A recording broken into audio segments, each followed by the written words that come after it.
प्रिय विद्यार्थियों, पूर्व के 3 वीडियो में हमने वर्ल्ड के एक्यूमेन एरिया आवासीय क्षेत्र के विषय में चर्चा करी। अब ऐसे क्या कारण है कि जहाँ पर जनसंख्या निवास नहीं करती या कम निवास करती है, विश्व के एक्यूमेन नॉन एक्यूमेन एरिया के विषय में बात करेंगे। पृथ्वी के तल क्षेत्र का लगभग 70% यदि भाग देखें तो बिना बसा हुआ है, जिसमें संसार की 5% से भी कम जनसंख्या रहती है। इन प्रदेशों में मानव बस्ती न होने के मुख्य कारण जलवायु और भूमि की बनावट है। गैर आबाद प्रदेश निम्नलिखित पर 4 प्रकार के हैं। अति उच्च ठंडे प्रदेश कोल्ड लैंड्स, मरुस्थल एवं शुष्क प्रदेश, विषुवत रेखीय आर्द्र वन और ऊंचे पर्वत। ये 4 प्रमुख क्षेत्र हैं जहां पर हमें ये विश्व में अवासीय क्षेत्र देखने को मिलते हैं। अब बात करते हैं इसमें सबसे अति ठंडे प्रदेश। विश्व में 2 अति ठंडे प्रदेश 2 क्षेत्र हैं, एक आर्कटिक रीजन और दूसरा अंटार्कटिक रीजन, जहां पर जनसंख्या के वास्य की स्थिति ना के बराबर है। यहाँ शीतकाल बहुत लंबा और कठोर होता है। दक्षिण गोलार्ध में अंटार्कटिका महाद्वीप तो निर्जन प्राय ही है। उत्तरी गोलार्ध में आर्कटिक टुंड्रा प्रदेश भी विरल आबाद है। यहाँ कुछ आखेटक जनजातियाँ जिनकी जनसंख्या अल्प है, जिनमें जैसे एस्किमो है, लैप्स है, चकची है, युकाटिर है, तंगू है, सेमयार्ड्स हैं, ये जाति पाई जाती हैं।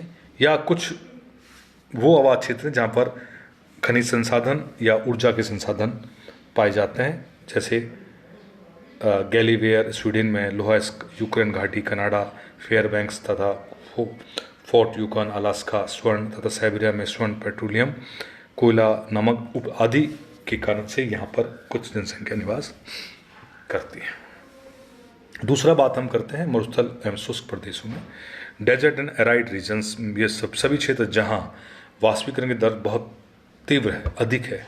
शुष्क प्रदेश का यह मरुस्थल कहलाता है। शुष्क प्रदेश विरल आबाद होते हैं। इनकी प्रमुख समस्या जल की कमी या अनुपस्थिति होती है। यदि वहाँ जल की व्यवस्था हो जाती तथा वहाँ कृषि सफल होती, क्योंकि मरुस्थल मिट्टी खनिज संपन्न होती है तथा वहाँ फसल उगाने का समय भी लंबा होता है। मरुस्थल का धरातल उजाड़ होता है, अतः यहाँ विरल आबादी मिलती है। नील घाटी, सिंधु घाटी, सोनार,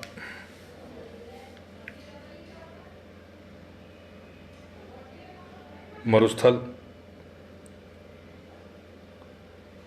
मैक्सिको एवं संयुक्त राज्य अमेरिका, यूरेशिया में कुछ मरुदा अवश्य हैं जहाँ अपवाद स्वरूप आबाद प्रदेश है। इन उर्वर घाटियों तथा मरुस्थलों के अपवादों को छोड़कर शेष सभी उष्णकटिबंधीय मरुस्थल सहारा, अरब, थार, पश्चिम ऑस्ट्रेलिया, कालाहारी, अटाकामा, मैक्सिकन विरल आबाद प्रदेश हैं। लीबिया, अल्जीरिया, नाइजीरिया, चाड और मॉरिटेनिया के मरुस्थलों में औसत जन घनत्व एक व्यक्ति 15 वर्ग किलोमीटर है। मानव निवास की प्रतिकूल दशाओं के कारण वहाँ के निवासी अपनी जनसंख्या को नियंत्रित करने के लिए अनेक निरोधक उपाय अपनाते हैं। उष्णकटिबंधीय मरुस्थलों के अतिरिक्त मध्य अक्षांशीय मरुस्थल जैसे गोबी मंगोलिया, सिंकियांग आदि भी गैर आबाद या विरल आबाद क्षेत्र हैं। सभी मरुस्थलों में भ्रमणशील आखेटक तथा बंजारे पशुचारण अरब तथा सहारा के निवास करते हैं। मध्य एशिया तथा ऑस्ट्रेलिया के मरुस्थल की सीमाओं पर भेड़ बकरी चराने वाली कुछ मानव समुदाय रहते हैं। इन सभी मानव वर्गों का जीवन स्तर बहुत निम्न होता है। जिन मरुस्थलों में बहुमूल्य स्वर्ण धातु या अन्य उपयोगी खनिज प्राप्त होते हैं, वहाँ अपवाद स्वरूप अनेक नगर बसे गए हैं, किंतु इन नगरों के लिए जल रहित जीवन की सभी सुविधाएं बाहरी क्षेत्रों से उपलब्ध होती हैं।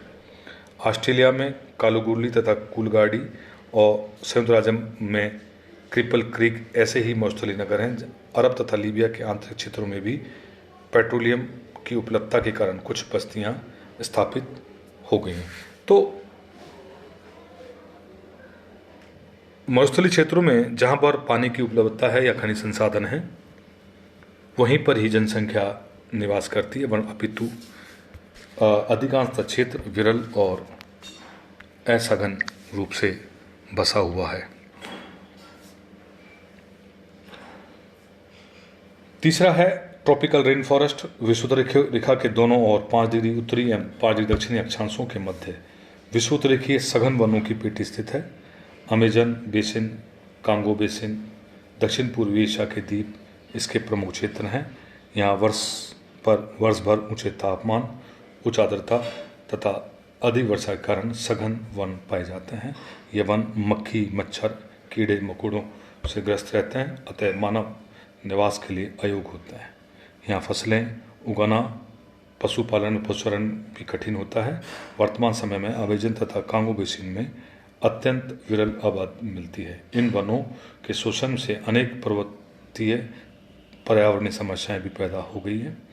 मृदा अपरदन, वायु जल वृद्धि तथा नदियों का अवसादन की समस्याएं पारिस्थितिकी संतुलन और विक्षुब्ध कर रही है।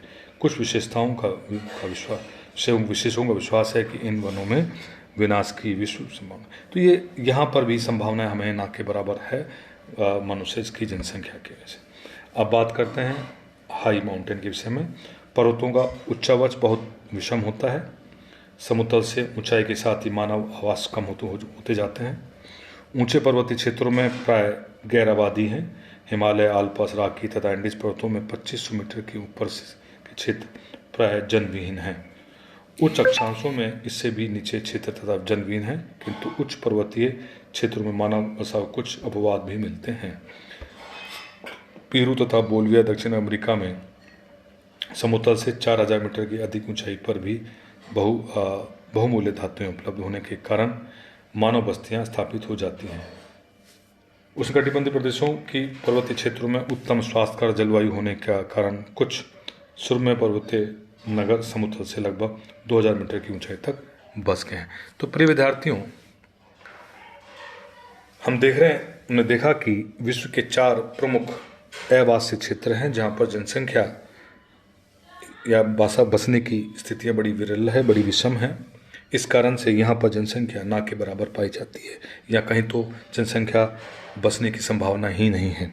जैसे आर्कटिक रीजन में बताया, बहुत ही ऊंचे पर्वतीय प्रदेश दिया, बहुत ही ज़्यादा डेजर्ट वाले क्षेत्र या बहुत गहरे जंगल, जहाँ पर हमको जनसंख्या की स्थिति हमें देखने को मिलती है। तो प्रिय विद्यार्थियों, विश्व के हमने 2 विषयों पर चर्चा करी कि कहाँ पर जनसंख्या अधिक पाई जाती है और कहाँ पर जनसंख्या ना के बराबर पाई जाती है। क्या कारण है उनके विषय में चर्चा करी, किन कारणों से जनसंख्या अधिक पाई जाती है इस विषय में चर्चा करी। तो विश्व में वास्य और आवासीय जो क्षेत्र हैं, ये इन क्षेत्रों के आधार पर हम विश्व की जनसंख्या के विषय में हम बात करते हैं। अगले वीडियो में हम और किसी विषय पर चर्चा करेंगे। धन्यवाद।